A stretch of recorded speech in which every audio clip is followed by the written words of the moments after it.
Welcome to the Slop Farm. Enjoy the video. Welcome to Clash of Clans. Even in 2025, this game is still one of the best mobile strategy experiences out there. It's truly never too late to start building your own village and commanding mighty armies.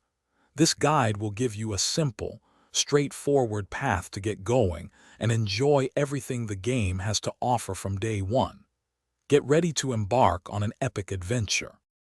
When you first jump into Clash of Clans, your main goal is to build a strong foundation.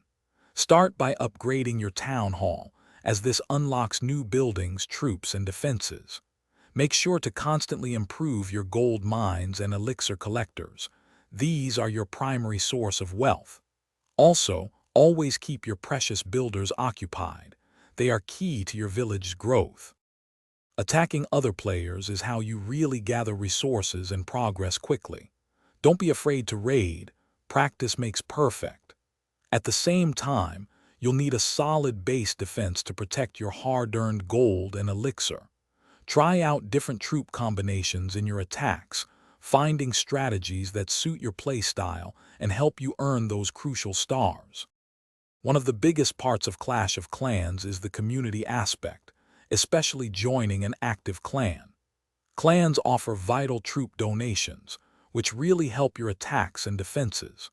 Participating in clan games and clan war leagues also provides fantastic rewards, like magic items and tons of resources, making your progression much faster and more enjoyable. It's truly a game changer. For long-term success, avoid rushing your town hall. It's much better to fully upgrade your defenses, troops, and heroes at each town hall level before moving to the next one. This balances your village and makes attacks easier. Most importantly, remember to just have fun with the game. It's a marathon, not a sprint, and there's always something new to discover. Thanks for watching. Consider subscribing if we helped you today.